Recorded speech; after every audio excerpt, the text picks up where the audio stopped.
Hi, hello, welcome back to the channel. Today I have a review of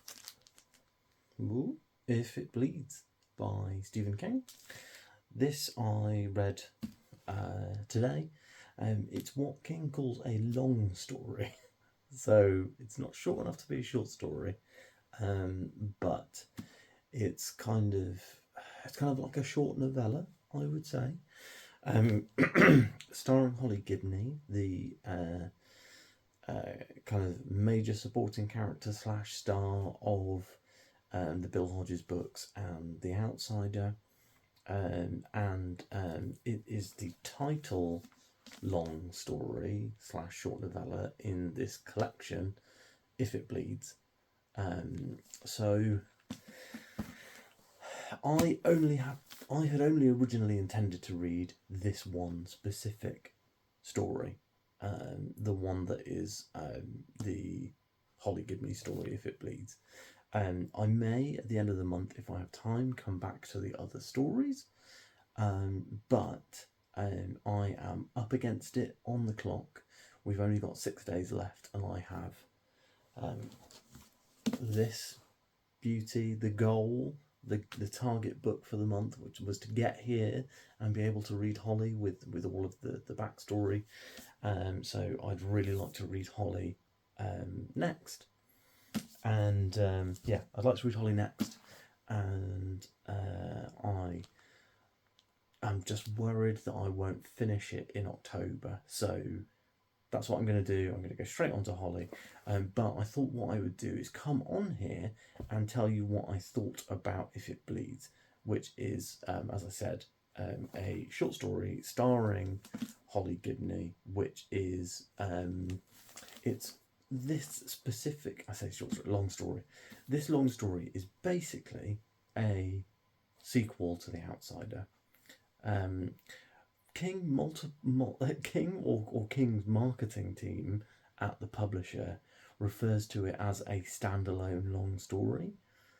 I don't think it's standalone because it relies on you having understood the character development that Holly's gone through. It relies on you. It refers a lot back to her starting point when she joins the books, when she's, young and emotionally unstable and anxious and depressed. That's when the story refers back to that a lot, especially because this is the first time in 4 books with Holly, in the past 3 books with Holly, that you see her family again. The entire long story is from Holly's point of view, and in this, so it's named If It Bleeds, and that is not kind of a spooky, Halloweeny, scary horror thing. It's referring to the old adage that if it bleeds, it leads, which comes from news journalism and is basically the idea that if something horrible happens, so if somebody dies, if somebody is bleeding, then that becomes the lead story over other things that might be you might think would lead, simply because like they say, if it bleeds, it leads, because that's the thing that humans are kind of most interested in, like conflict and loss of life and these kind of dramatic, horrible events. So the book starts with Holly finding out about a horrible event, and something about one of the journalists that's reporting on it sticks out to her, and she kind of goes down this rabbit hole, and eventually she comes to believe that this journalist is an outsider, so is some sort of demonic creature similar to the one that she fought in The Outsider with Ralph Anderson. A lot of the book is quite fun because it's written as Holly dictating a running report of what's going on that she's going to send to Ralph. So sometimes you get more you get the POV chapters that are directly in her point of view, you know, with her inner monologue, and you get to hear her explicit, you know, thoughts and feelings around what's going on. And then sometimes you get her kind of talking around them as she's talking to Ralph, because, you know, even though they're very close and they've gone through this big thing together and they've fought an outsider before, so they, her and Ralph kind of share that knowledge, that experience. There's still things that she doesn't talk to him about. You know, she doesn't talk too much to him about how she feels about her mother. She doesn't talk over and over again about how she misses Bill, which is something that she does reference a lot in the book. And I absolutely understand that, and not at no point did the like I miss Bill stuff annoy me, because I also miss Bill. I think Bill was an incredible character, and I think that If It Bleeds really cements the impact that he's had on her and the changes that she's gone through. It does seem interesting that King does kind of seem to be de-aging her, as I think that she's referred to in Mr. Mercedes as being in her mid to late 40s, but she's described as being 35 in If It Bleeds, by not by a character that knows her. So this is a character who's saying, "Oh, you're 35, but you look older," sort of thing. And I wonder if it's just because she acts like a 35-year-old, and that's kind of his impetus for thinking that. However, I guess we'll never know, because if King was going to be explicit about her age, he probably would have been, because he is explicit about, for example, Barbara's age. So If It Bleeds set not long after The Outsider, but long enough for kind of things to have moved on a little bit. So Jerome is taking a gap year from university to write a book about his great-great-grandfather. Barbara is around, and she's about to graduate high school and will be going off to university next year, or college, sorry, for Americans. In the UK, college is the place that you go between the ages of like 16 and 18 to prepare you for university, if that makes sense. So like you go to college, but it's kind of like a mix between the university experience and the school experience. It's a difficult one to say. So Holly, yes, there's a lot of, you spend a lot more time with her family, and it's really nice to see her point of view on her mother. And I think that King describes that really complicated relationship very well. And it's funny because I see I see in Holly's relationship with her mother how my relationship with my mother is nothing really like that, but I see shades of people that I know and their relationship with their parents, and it being quite fraught. And you know, she describes multiple times in the book that love is like a chain that's attached at both ends, and I think that that's a really interesting way to think about things, because obviously you can, especially with family, you can love somebody and not like them.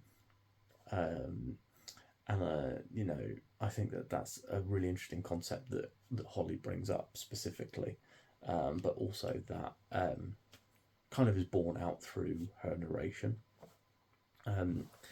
This book, this long story, so because it isn't a full book, I don't feel like I need to spend my normal kind of 15 to 20 minute video on it. But I will say that I really enjoyed this one. If I was rating this particular story, I think I'd give it a pretty solid 4 out of 5, to be honest. I don't think I needed any more or any less of anything that was in it. Sorry, I've got something in my eye. Ugh. Incredible YouTube technique from me. It's probably my own hair. Or cat hair. You've seen the cat. He's got long hair. So, yeah, I think that it's a really interesting story. I liked the evolution of Holly's character again, and I think that seeing the entire story from her point of view really shows you how much she's moved on and grown as a character. You can also see the love that King has for her on every page. He very, very clearly loves this character, and he loves spending time with her and loves writing her. And I would imagine that she also takes on a lot of his own kind of mannerisms or ways of thinking, things like that. It's just genuine. She's genuinely a great character, and you can absolutely see why he loved her so much that he's like, oh, let's put her in this book. Oh, let's put her in this book. Oh, let's put her in this book. And now she has her own book. And there's only a few. In fact, how many other Stephen King books are named after the character? Pretty much. I mean, Mr. Mercedes, I guess, at a push. Billy Summers, obviously. I'm sure I'm missing something incredibly obvious and important. Cujo, I guess.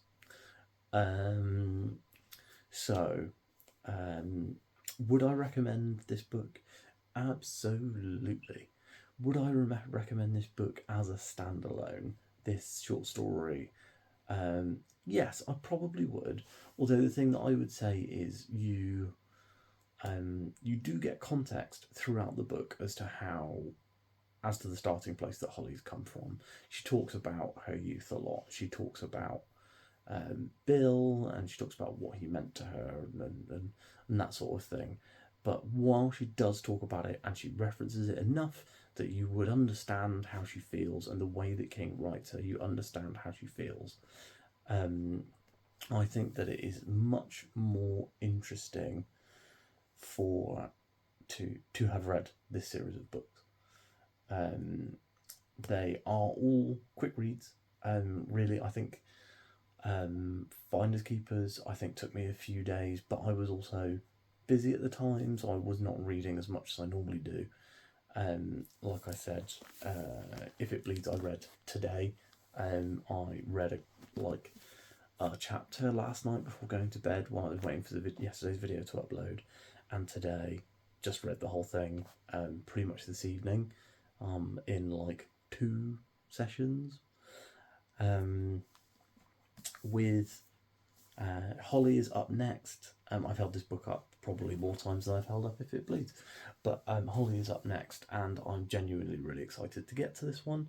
I read Fairy Tale last year on release and really loved kind of being a part of that fan community of people, people who love Stephen King reading his book on day one. Obviously this isn't day one, but we aren't far off. We're quite close to the first day. Yeah, I'm genuinely really excited to read this one. So the story, I know the rough, I kind of know the hook of the story, which is a married couple who are elderly, and they have been murdering people throughout their lives, and Holly kind of goes on the case and tries to catch them. In fact, I mean, this is a great quote on the back of this book here, listen. So, I could never let Holly Gibney go. She's supposed to be a walk-on character in Mr. Mercedes, and she just kind of stole the book and stole my heart. Holly is all her. And that's a quote from Stephen King, obviously. So, I'm genuinely excited to start that one. I may start that one while this video is processing and uploading, because I like to make sure that it finishes properly without any errors. So maybe you'll even get some impressions from me. Well, I know, I was going to say maybe. You will get some impressions from me in my Friday video, the weekly wrap-up. Maybe I'll even have finished it. I don't know if there will be a Thursday video tomorrow. Like I've said previously, I do try to make a video every day, Monday to Friday, and that's pretty sustainable, apart from I don't like to force a video. So Thursday tends to be the day where I run out of stuff to talk about, and so don't have a video to make. I did once have a plan of batch making videos of old books that of books that I had read in the past, and I'm just not sure that that's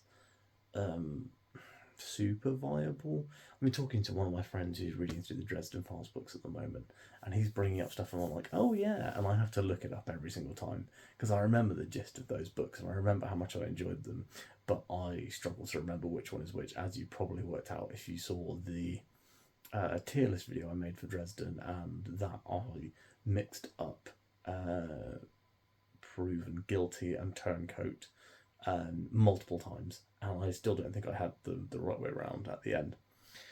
So, after a weird rambling end to the video, which does not really help you if you want to know whether you should read End of Watch, but End of Watch, you should read End of Watch.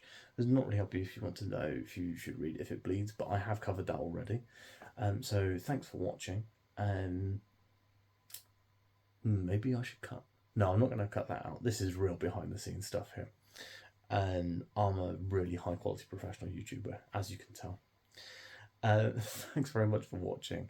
And if you have read If It Bleeds, and I should make it a point to go back and read those other short stories, please let me know. Tell me which ones are the best, which ones are the ones that I should be prioritising. And if you have also read any of the other Bill Hodges and Holly Gibney books, let me know.